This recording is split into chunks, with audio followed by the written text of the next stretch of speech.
That line to that question is about priorities. Do you love me more than these? It's a line that Jesus asked Peter after the resurrection of Jesus. They sit down and they talked about that, and we'll get to that in just a minute, because a lot of you, not all of you, but for a lot of you, Easter is really familiar, right? Like, you know kind of the Easter story. You've heard it before. You know that, you've heard it your whole life maybe, where Jesus died, he resurrected, what am I gonna wear, and what's for lunch? I mean, those are like your Easter questions that you go through, which I always think is so funny, because you're dyeing eggs, all these things. You know what to do on Easter, and you're like, I have nothing to wear. And then you're like, what do you mean you have a whole closet full of stuff? Yeah, but you know what I mean, there's nothing, right? And so you gotta solve that problem. But here's the thing that's interesting, I think, is that for us, we celebrate Easter, but the first Easter was anything but a celebration. The first Easter was all confusion. And so we gather and there's songs and all this, but the first Easter, it was just about what is going on, because nobody was thinking, oh, it's okay. He'll be back in 3 days. Just hang out for a minute, be patient, sit in the lobby, wait. 3 days, it's all gonna be fine. Nobody thought that. Jesus was arrested, crucified, and they thought, that's it. It's over. We were wrong. I guess he wasn't God's son. I guess he wasn't the Messiah. So let's go back to where, for some of you who are here, we left this thing on Friday. Jesus was arrested, crucified, and then they sealed the tomb with a big rock. A huge stone was put in front of the tomb, and that just wasn't like a thing for Jesus. They did that for everybody. Huge rocks for everybody's tomb. That's what they did. They sealed them with those. And then you have people on the other side of the stories. It's like the disciples, think about their faith for just a minute. These guys, 3 years ago, 3 years before the resurrection, all these guys quit their jobs because they were so sure that this is the Messiah. They were so sure this is the Son of God. So they went all in to the point of, we're jumping without a parachute. He's the guy. So they leave their jobs, they leave their families, hoping that he's the Messiah, hoping that he's the Son of God, hoping that he's the promised one, hoping that he is the king, and then he died. And now they're thinking on Easter morning, we were wrong. And they had lost their framework for life, and all the stories were just that.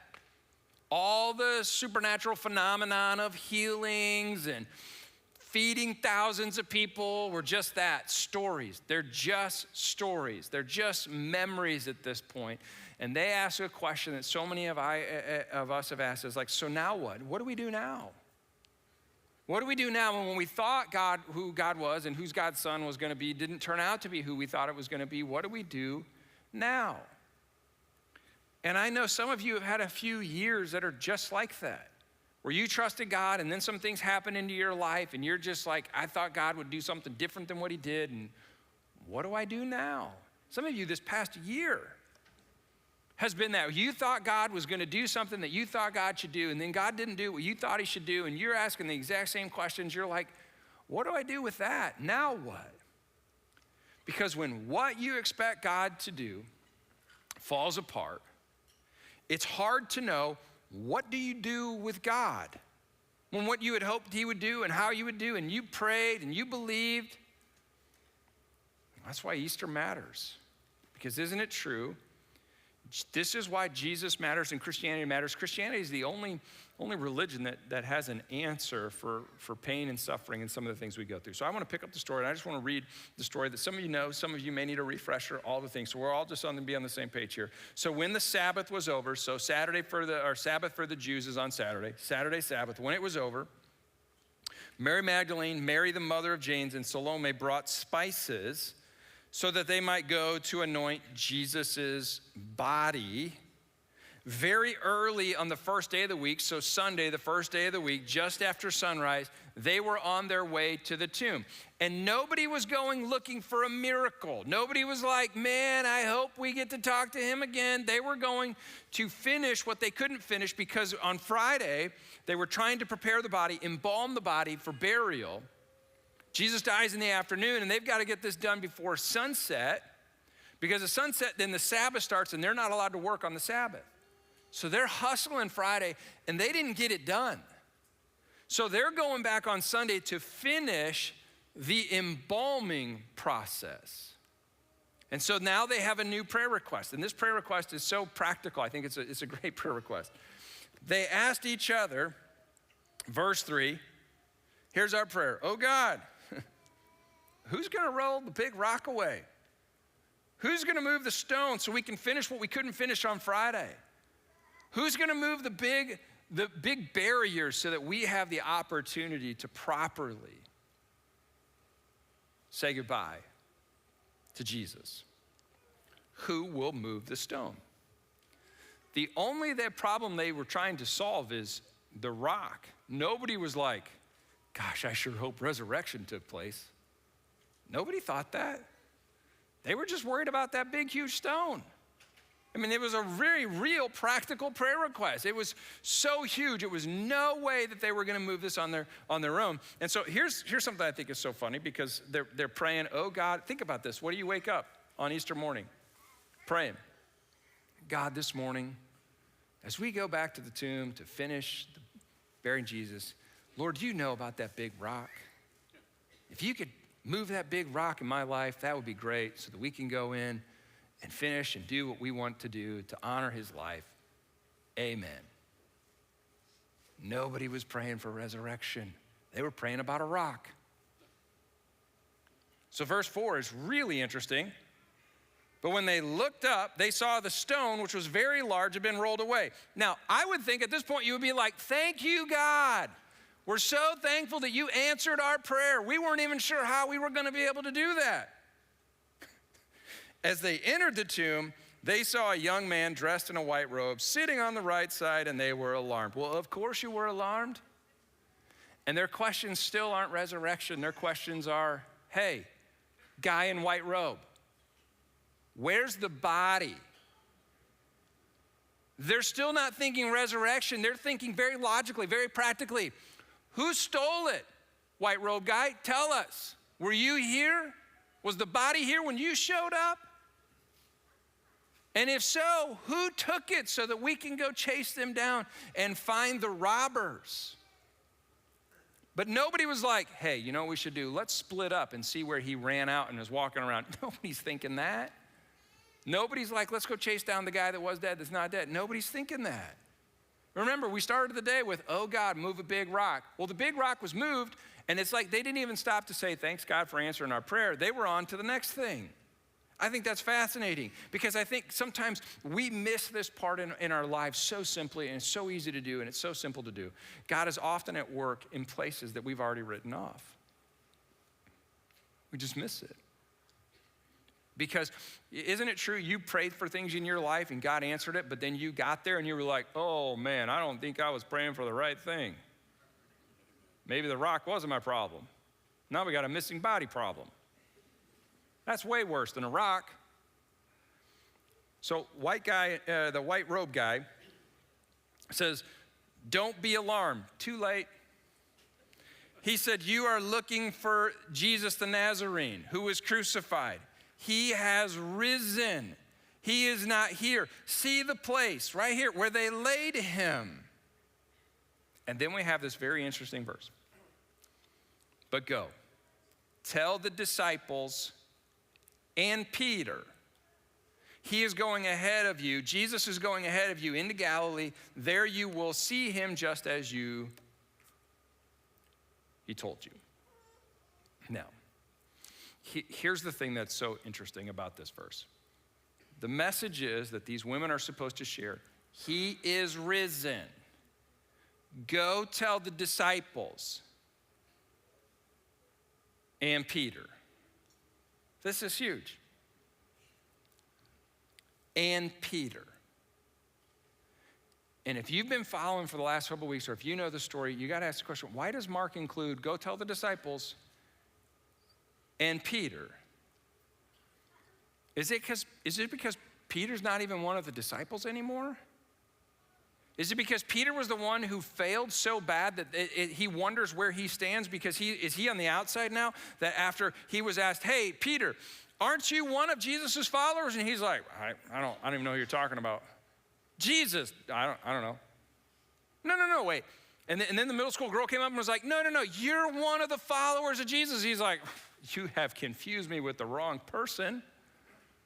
3 times he does that. And so now it's like he denied Jesus publicly. He denied Jesus very painfully. And right now it's unforgettable. It's recorded. And everybody knows you were the one that when time came for you to stand up, you blew it. And yet at the announcement of the resurrection of Jesus, the angel makes sure that Peter is named. And I like looking at verses like this because I always try to think of like what it's not. Like what is not happening here, right? It's not like the angel tells the women, hey, just go tell the faithful ones that he's risen. Just go tell the ones who didn't deny Jesus that he's risen. Tell the ones who didn't fail that he's risen.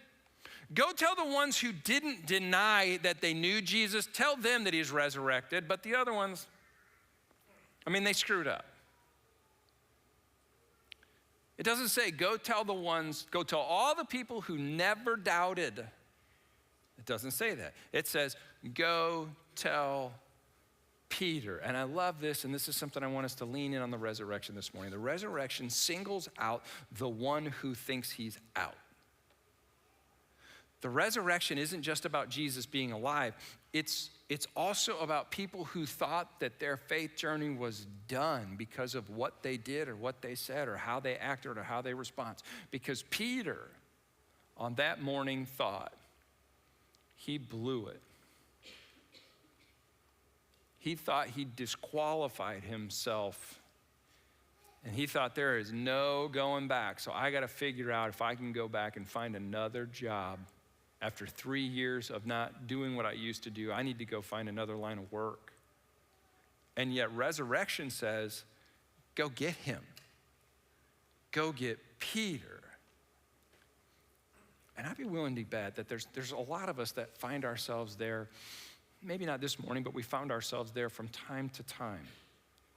You're not skeptical about God or if there is a God or if it's even a loving God.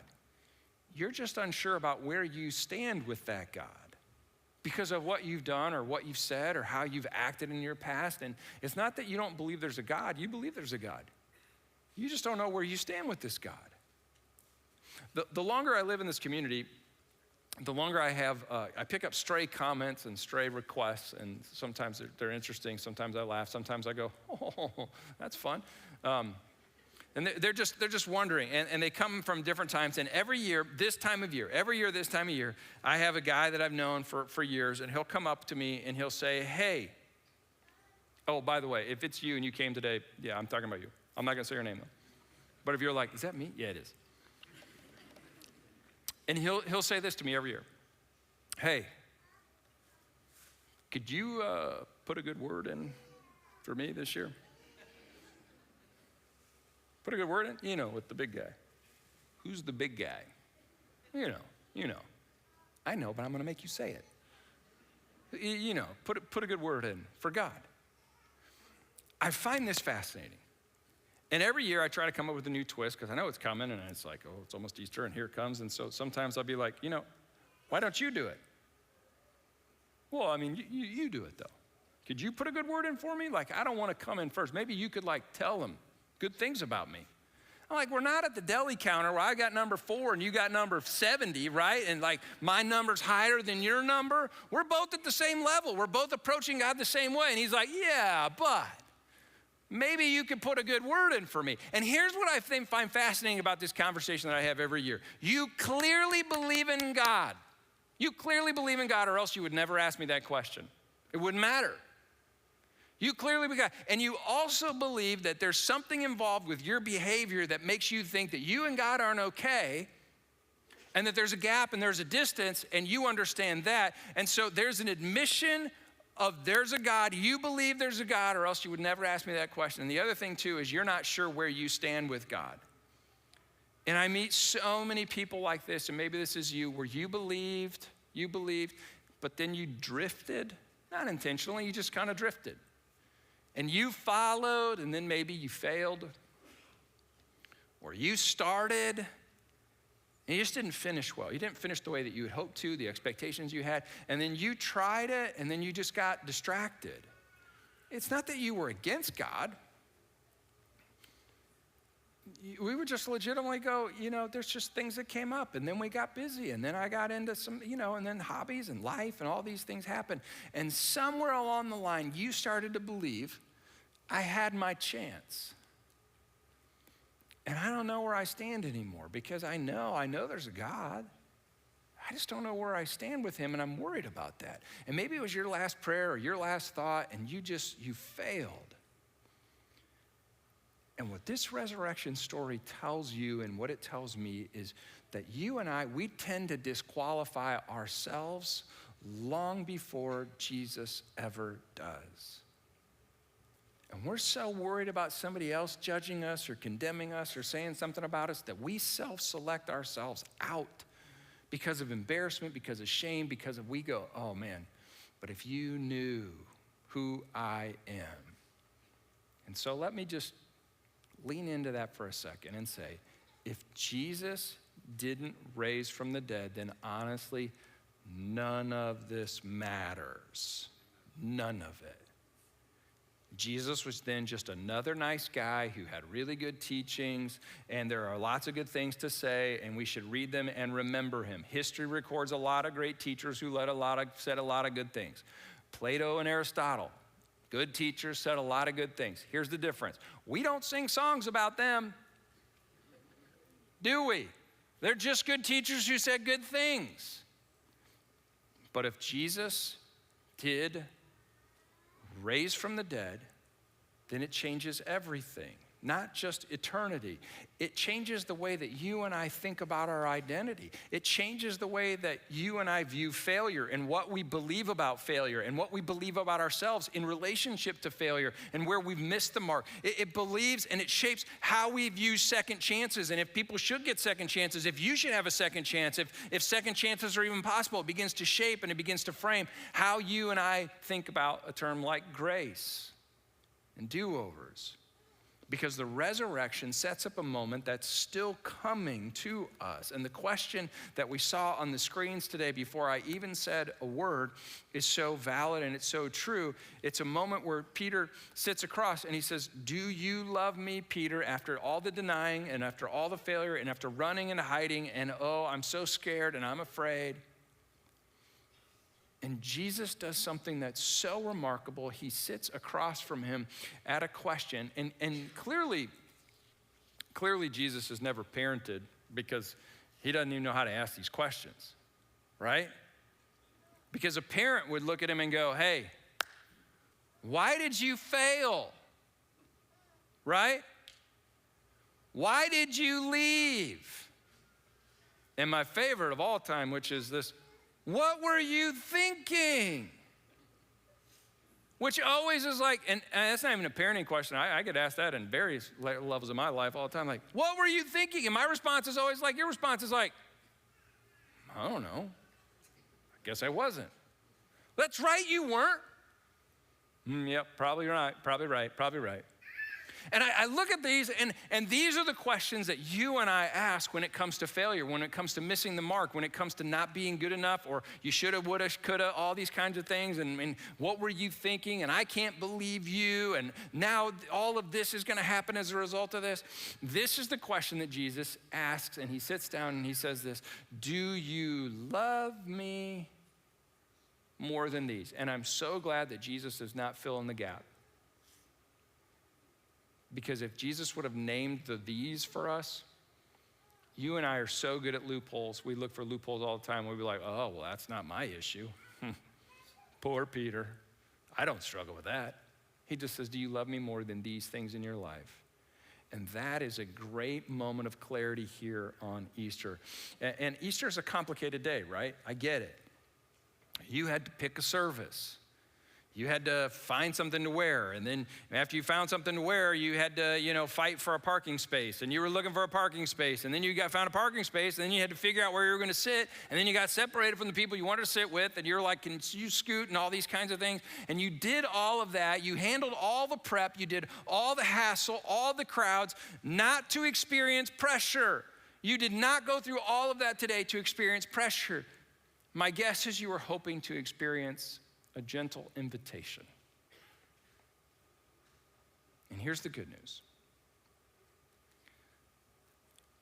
The resurrection means that your story isn't over. Maybe more importantly, your failure or the moment that you live with the most regret about, it's not final. It means whatever you thought disqualified you, it didn't. And maybe the next step for you isn't having everything figured out in your life. I mean, good luck with that. Maybe the next step for you is just coming back. Finding yourself and looking around and experiencing this. And I was talking to somebody, we have this happen almost every week here at GatheringPoint. Somebody will invite someone, and maybe you're here today because somebody invited you, I hope so. Or maybe you're just curious, want to check it out. And inevitably somebody will go, I don't know what I think or what I feel about this, but I mean, it wasn't terrible, right? I mean, I didn't know any of the songs, but the band was okay. So maybe. We hear stuff like this. Well, it wasn't like too weird, right? They seem like nice and normal. Enough. Maybe. And if that's you, and if that's a thought that's gone through your head, I want you to know, not only have we thought about you, but we've prayed specifically for you. And here's the thing, we don't want to make it difficult for you to return to God. We know you have so many things in your life that are so difficult. We know that you believe that there is a God. We just know that somewhere along the way, you're not sure where you stand with this God. And we don't want to make it difficult for you. We actually want to make it winsome, inviting for you to come back to faith, inviting for you to come back to trust, inviting for you to come back to Jesus. Because Easter has a way of saying this very message so clear, which is Jesus saying, I'm not finished with you, even though you think you may be finished. So the question, which is so great, is not whether or not you have been perfect or I've been perfect. I don't know about you, but it ain't me.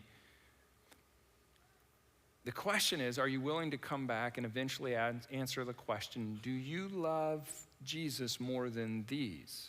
Can you love him more than some of the other things? And it's really a clarifying question about priorities. Yet I think when we first hear this question, it feels like guilt, right? Think of it like a parent. If your parent went to you and goes, do you love me more than? And they said something, the Final Four, I don't know.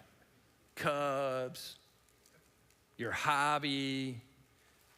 Do you love me more? Maybe you were guilted today to come to this service. If you came to serve, do you love me more than your, right? I don't know, probably, maybe, some of you.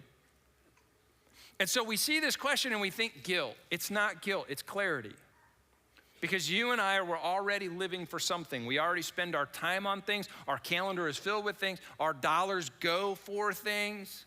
And some of those things aren't our needs. Some of those are things that we're doing our time and our money with are just things that we'd like to do. And it fills up our calendar. And often on those things, we don't have a great why. Why do you do that? I don't know. It's Saturday.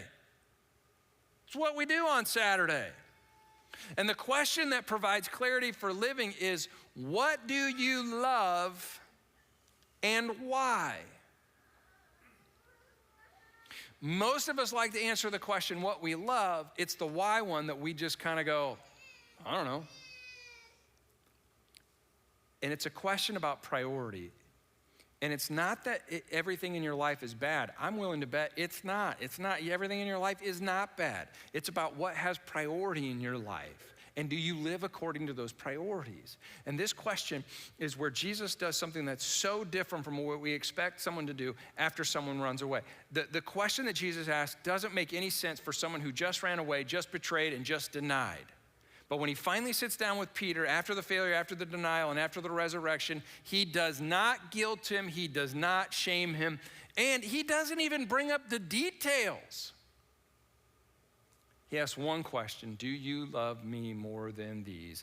And even though that question can sound extremely heavy, like pressure and like guilt, Jesus knows that guilt and pressure never produce lasting change in anyone's life. Guilt and manipulation are about one thing, and that's controlling behavior in someone's life. How many times have you tried to control your own behavior and you have used guilt and shame on yourself?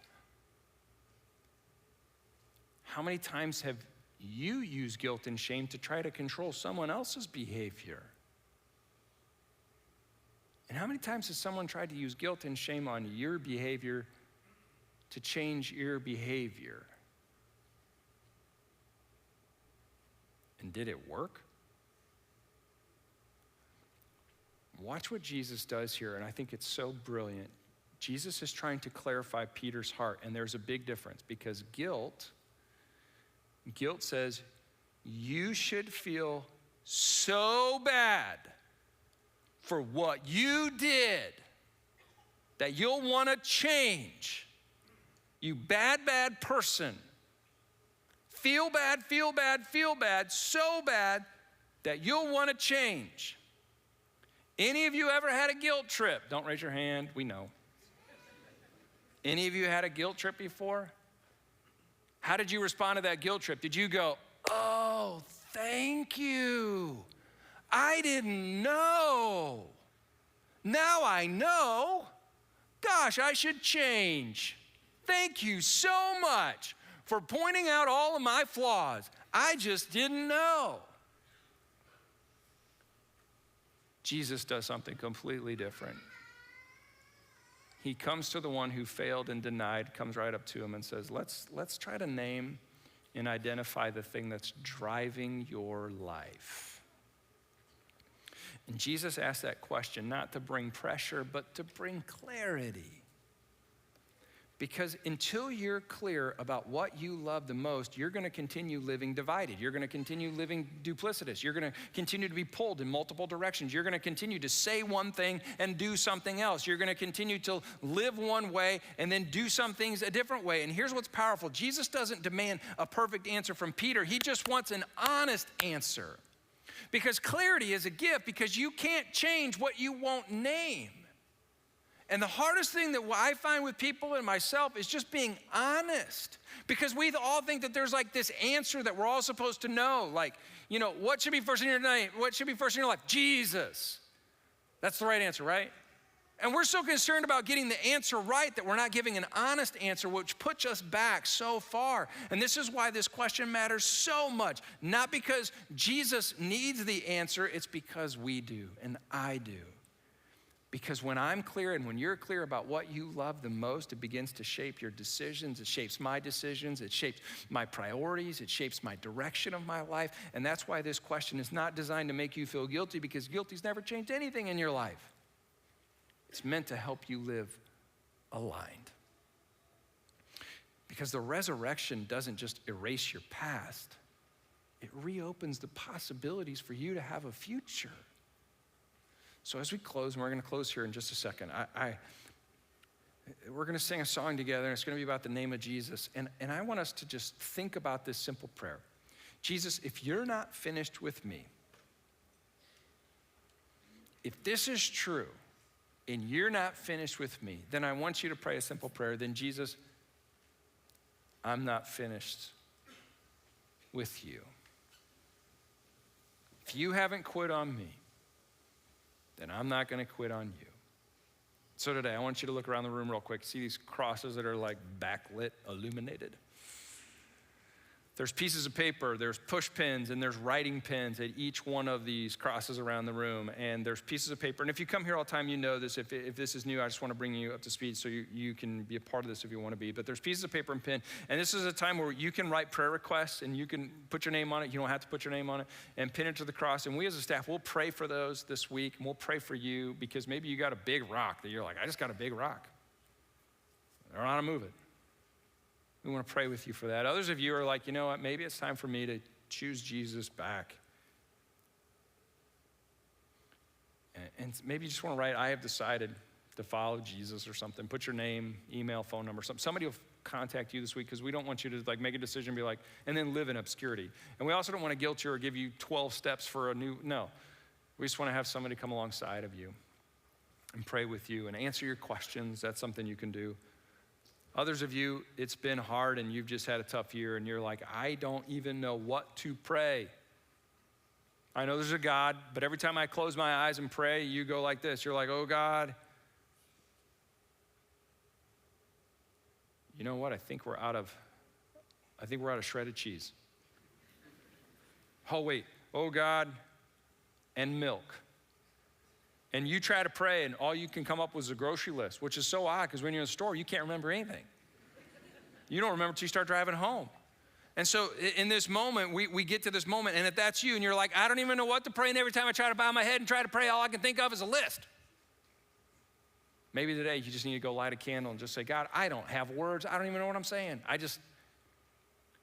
I need a little light in my life. There's some things in some areas that I have some guilt and some shame, and there's some darkness. I just want to light a light. And then the third option is there's communion at each one of the stations as well, and you can take it. There's even a gluten-free option, and you peel the cellophane back as they're singing the song, and you can take the bread and the cup and remember what Jesus did for you and the sacrifice that you made so that your failure and your shame doesn't have to be the final word in your life. Because when the women were told by the angel to go preach, they said, go tell he is risen to the disciples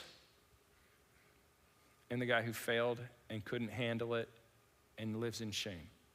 Because resurrection is for him too, which means resurrection is for you and resurrection is for me. Can I bow our heads and then let's pray, and then we're gonna sing a song about Jesus together as we close. Father, we're so glad and grateful that you're our God. And the resurrection is for people like us, people like Peter. People who have said, I love you, Jesus, and then denied him by the way that we live when we're not in Jesus' presence. And so God, would you help us? Would you be so kind and so gracious again to sit with us in this moment to help us answer the question, what do we love more? And maybe it can be a moment of clarity where we begin to think about what it would take to reprioritize our life, not live with more guilt and more shame. And for this, Jesus, we're gonna sing songs to you and about you because it's your name that's the name above all other names. And we sing to you because you're not dead. There's no grave. We can't go remember and visit your grave today. We worship a resurrected Lord. And for that, we're grateful. We love you.